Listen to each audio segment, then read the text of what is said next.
በአላህ ስም እጅግ በጣም ሩህሩህ በጣም አዛኝ በሆነው የነቢያት ታሪክ፣ የሶሓቦች ታሪክ፣ የትላላቅ ስብዕናዎች ታሪክ፣ የተለያዩ አስተማሪ ታሪኮች ኢላፍ ቲዩብ ሲራ።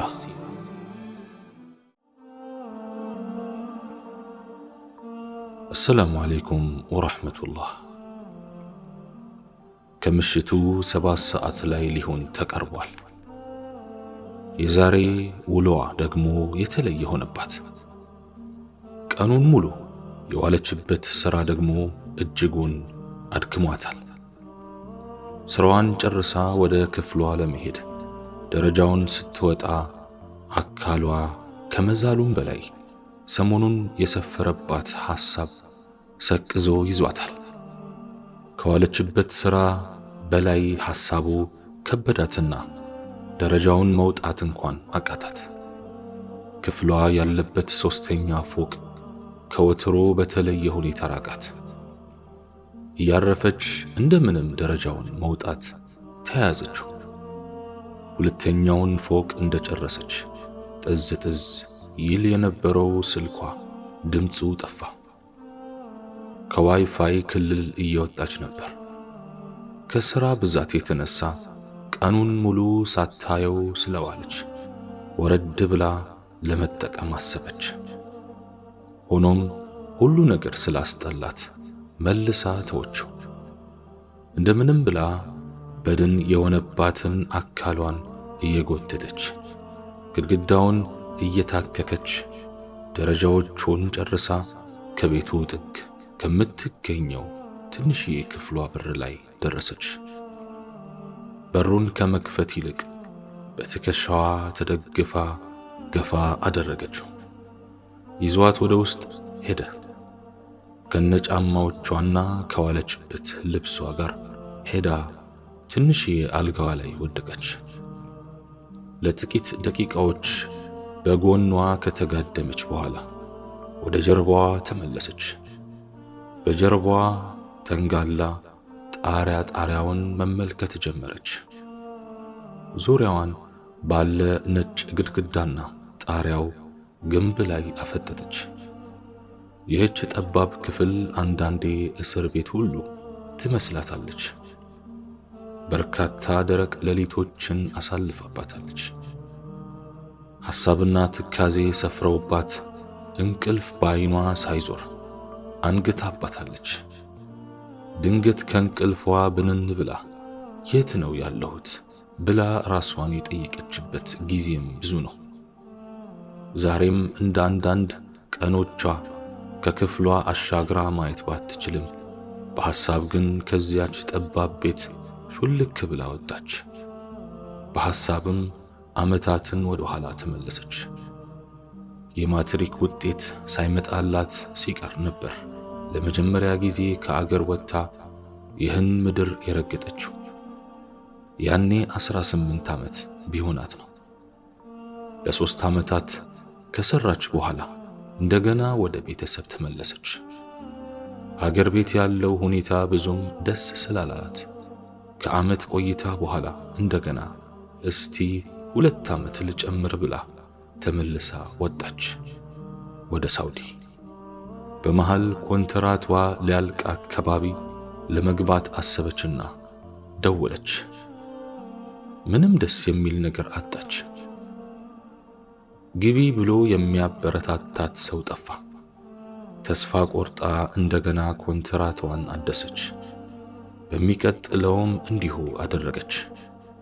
እንዲሁ እያመነታች ቆየች።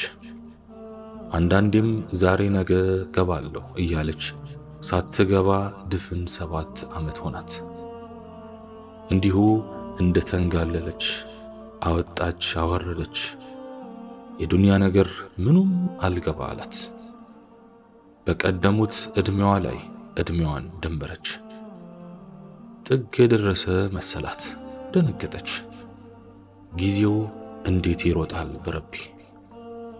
በእነኚህ የስደትና የቤት ሰራተኝነት ዓመታት ውስጥ ምን እንዳሳካች ለመገምገም ሞከረች። የተወሰኑትን ለማስታወስ ጣረች። ለቤተሰብ ያደረገችውን፣ ለወንድም እህቶቿ የረዳችውን፣ ለእናት አባቷ የዋለችውን፣ ለጎረቤትና ለዘመድ አዝማድ ያገዘችውን ለመቁጠር አሰበች። አንዱም ግን አላረካላት።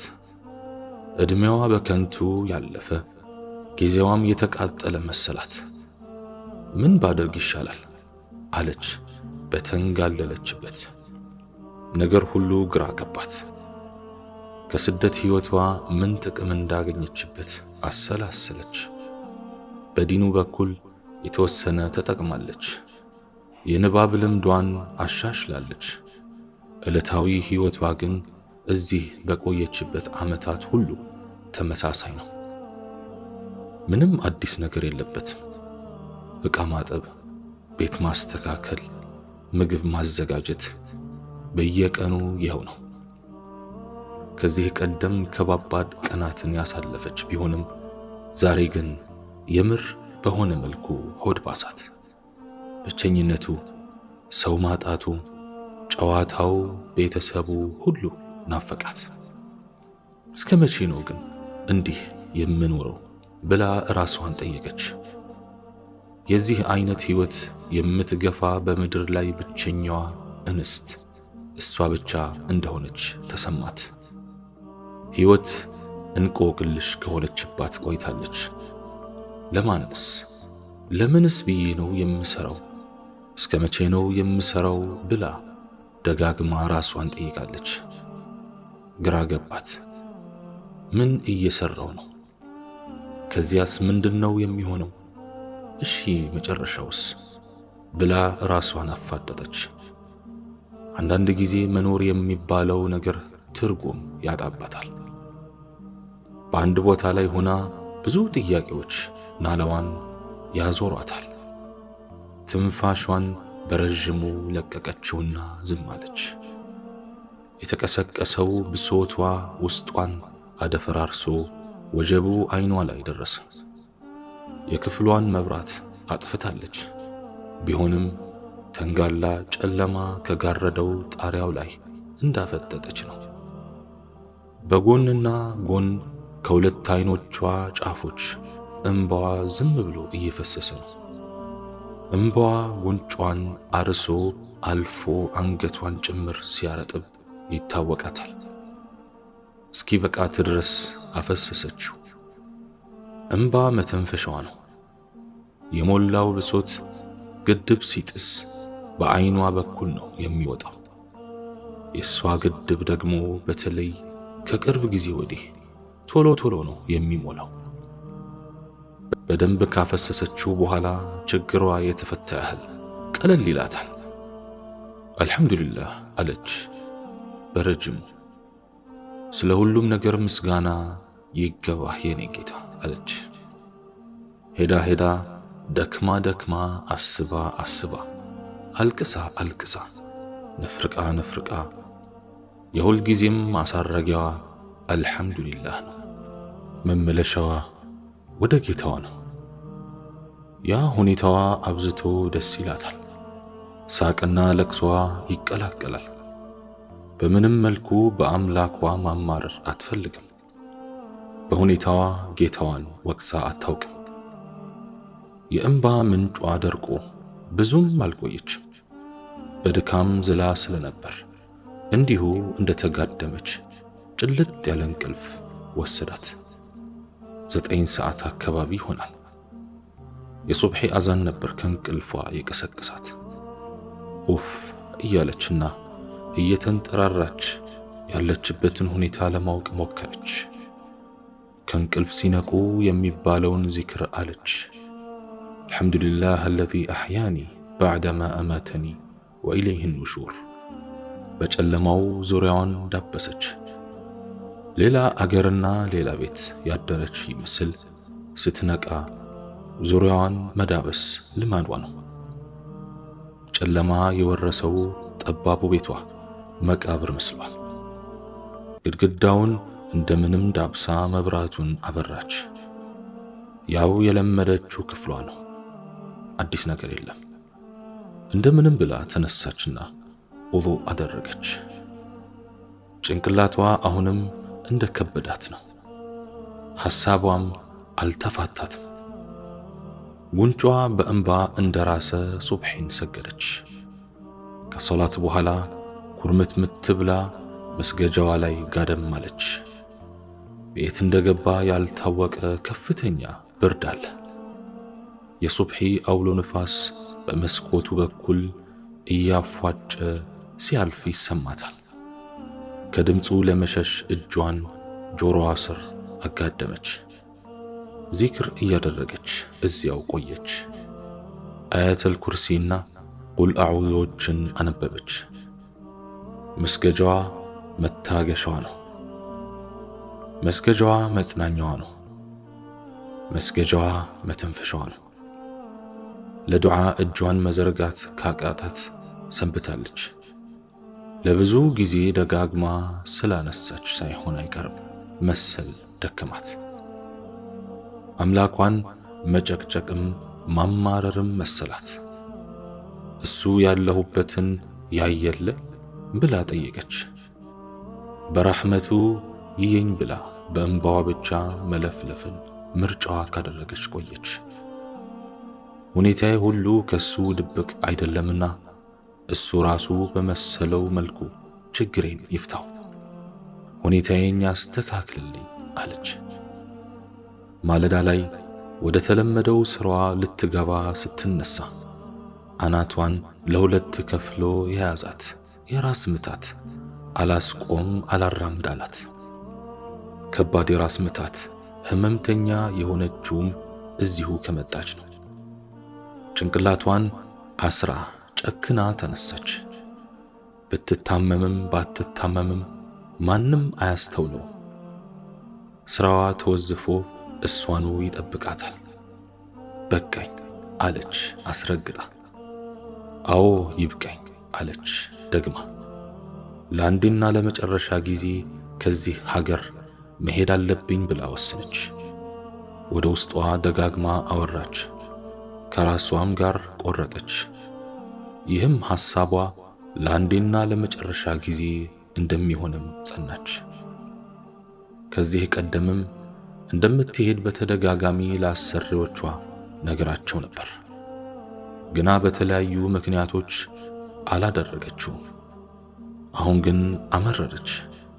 አገር ቤት ገብታ ልትሰራ ስላቀደቻቸው ነገሮች በሐሳብ አውጠንጥና በውስጧ መዝግባ ከያዘች ሰንብታለች።